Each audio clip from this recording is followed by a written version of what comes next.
Imagine falling in love, but being forbidden to speak to the person you love. In the strict society of Victorian England, young couples were rarely allowed to be alone together. Parents watched carefully, chaperones followed everywhere, and even a simple conversation could cause scandal. Yet love has always found a way. Behind fans, gloves, flowers, and subtle gestures, couples created a hidden language that parents never understood. A tilt of a fan could mean I love you. A dropped glove could whisper meet me tonight. Entire romances were built on silent signals. But what few people know is that some of these secret codes were so clever, they fooled families for years. In the middle of the 19th century, society, especially among the wealthy and middle class, was governed by incredibly strict rules about romance. Young women were expected to be modest, quiet, and obedient. Their reputation was considered the most valuable thing they possessed. A single rumor of improper behavior could destroy a woman's chances of marriage forever. Because of this, parents kept a close watch over their daughters.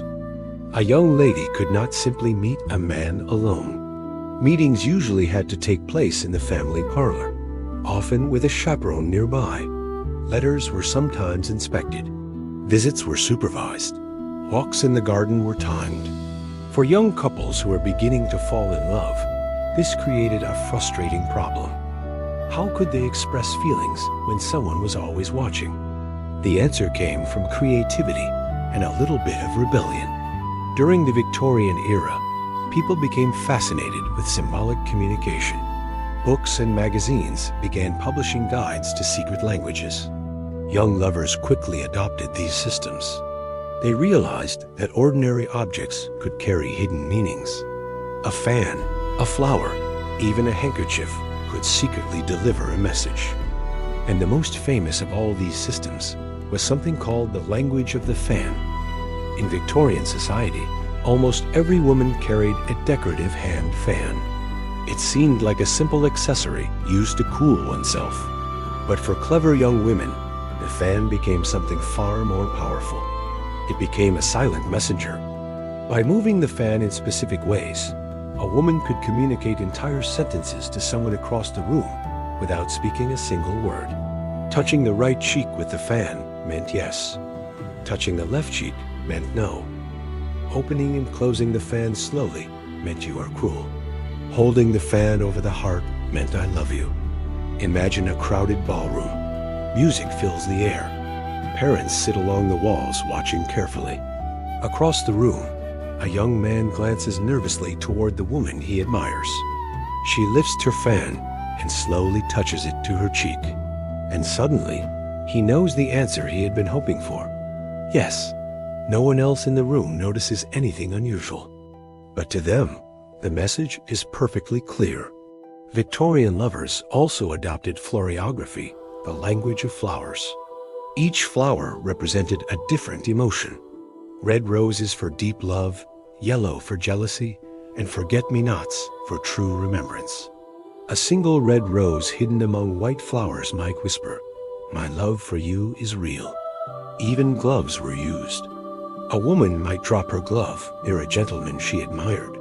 If she left it behind intentionally, it might serve as a secret invitation. To the strict parents watching, it looked like a simple accident. But to the young couple, it was a carefully planned message. Behind these ordinary moments, entire romances were developing, while parents remained completely unaware.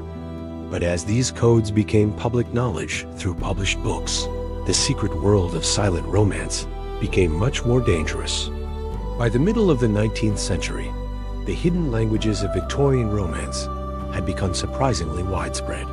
What had started as playful gestures between curious young people was slowly turning into a quiet cultural phenomenon. In drawing rooms, ballrooms, gardens, and theaters, subtle signals passed silently between couples. A fan opened halfway. A flower turned upside down. A glove dropped just the right moment. To parents and chaperones, everything appeared proper and respectable. But beneath this polite surface, something much more exciting was happening. Young people were building relationships that their families could not fully control. And for the first time in generations, romance was slipping out of the hands of strict Victorian parents. But secrets rarely stay hidden forever. At first, older generations had no idea these silent languages even existed. A mother watching her daughter at a ball would notice the young woman adjusting her fan or touching her cheek, but it seemed harmless. However, as these romantic codes grew more popular, publishers began to notice something interesting. People were fascinated by secret communication, and in Victorian society, curiosity often turned into business. Soon, small guidebooks began appearing in bookstores. One of the most famous types of these publications was known as the Fan Language Guide. These booklets explained the meaning behind specific fan movements. Suddenly, what had once been a secret shared only between young lovers was printed in black ink for anyone to read. Some of these guides included charts explaining dozens of gestures. For example, fan resting on the right cheek? Yes. Fan resting on the left cheek? No. Fan placed near the lips? Kiss me. Fan held in front of the face? Follow me when possible. Fan slowly drawn across the eyes? I am sorry. At first, many parents dismissed these guides as silly or exaggerated, but others became suspicious. Imagine a strict Victorian father sitting in his study one evening, flipping through one of these little books. Suddenly, he realizes something unsettling. Those innocent gestures he had seen at parties, they might not have been innocent at all. As awareness of fan signals slowly spread, clever lovers began to adapt. If parents might understand the fan code, then another method was needed. This led to the rise of something known as the handkerchief language. Handkerchiefs were common accessories in Victorian society. Both men and women carried them. Because they were so ordinary, they were perfect tools for secret communication. A person could fold, wave, or drop a handkerchief in very specific ways. To everyone else, it looked like simple behavior. But to someone who understood the code, the meaning was clear. Some of the known signals included waving the handkerchief slowly, I am watching you. Drawing the handkerchief across the eyes, I am sorry. Dropping the handkerchief, we will be friends. Twisting the handkerchief in the hand, I wish to speak with you. Holding the handkerchief to the lips, I desire a kiss.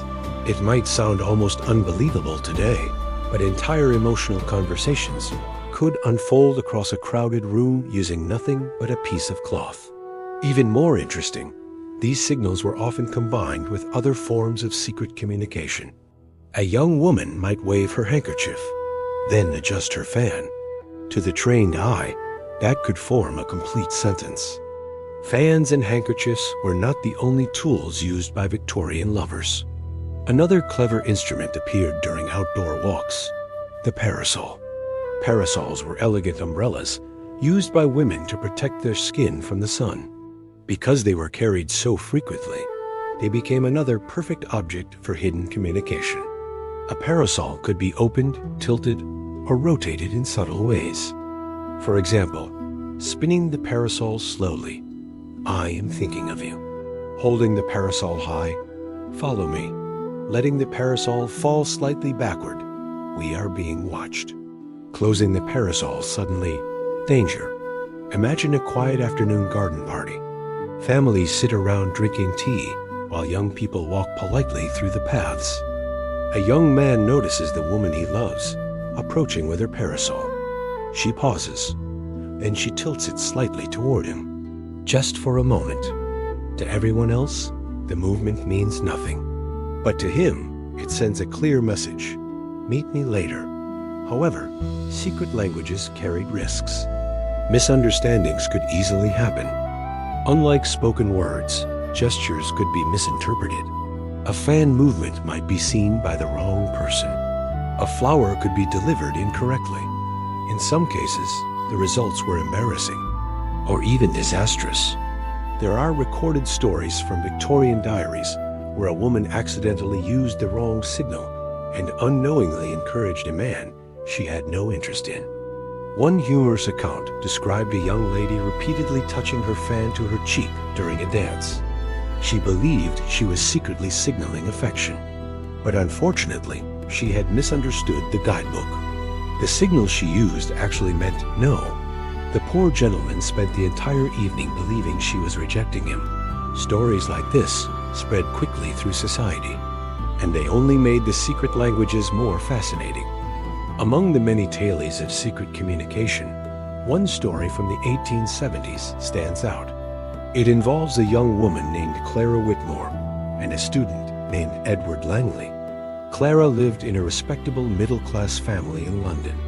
Her father was known to be extremely strict. He believed that romance should only begin after a formal introduction and family approval. Edward, however, met Clara by chance during a charity ball. The two shared a brief conversation during a dance.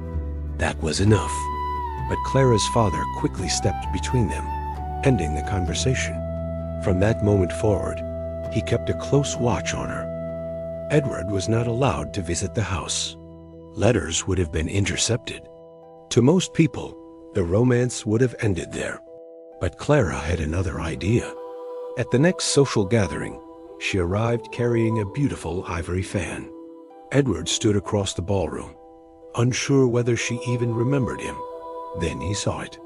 Clara lifted the fan slowly and touched it to her heart. Edward knew exactly what it meant. I love you. From that moment forward, their relationship continued entirely through silent signals. At balls, in gardens, even during church gatherings. For months, Clara's father never suspected anything. But eventually, secrets have a way of revealing themselves. And when Clara's father finally discovered what had been happening, the consequences shocked everyone involved. For months, Clara Whitmore and Edward Langley continued their silent romance. In crowded ballrooms, candlelit dinners, and carefully supervised social gatherings, they communicated without speaking a single forbidden word. To Clara's strict father, everything seemed perfectly proper. His daughter behaved politely, spoke only when spoken to, and never spent too much time with any gentleman. But across the room, a completely different conversation was unfolding. A fan opened slowly.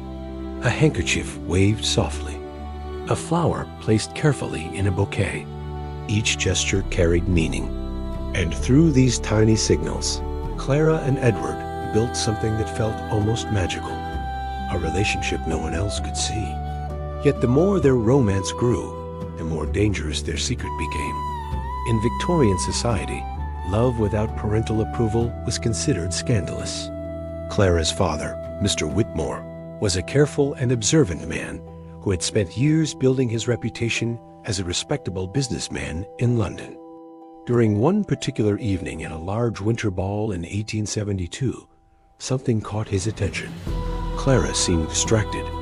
Instead of focusing on the conversations around her, she kept glancing across the ballroom. Each time she did, her fan moved slightly.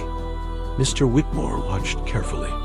Once, twice, 3 times. The movements looked intentional. Across the room stood Edward Langley. The young man appeared calm, but Edward always seemed to respond to Clara's movements. When she lifted her fan, he adjusted his posture. It was subtle, so subtle that no one else appeared to notice. But Mr. Whitmore was not convinced it was coincidence. The answer came a few weeks later. One afternoon, Mr. Whitmore visited a bookstore in central London. A small illustrated booklet caught his eye. The title read, "The Language of the Fan Explained." Curious, he opened the book. Inside were detailed drawings of women holding fans. He read quietly. Fan touching the heart. I love you. Fan placed across the cheek. Yes. Mr. Whitmore felt a sudden chill of realization. The gestures he had seen at the ballroom, they were not random. They were messages. That evening, Clara was sitting quietly in the family's drawing room, reading by candlelight. Her father entered slowly, holding the small booklet. He placed it gently on the table. Clara, he said calmly, would you care to explain this? Clara looked down. The moment she saw the title, her heart began racing. Now the code sat openly in front of her father. "Then perhaps you can explain why you have been using these signals with Mr. Edward Langley." Clara knew the truth was clear. "Yes," she admitted quietly. Her father's expression hardened. "How long?" "Since the winter ball," Clara replied. The next day, Edward Langley received a formal message requesting his presence. When he arrived, he was understandably nervous. Mr. Whitmore sat in the study, the booklet on his desk.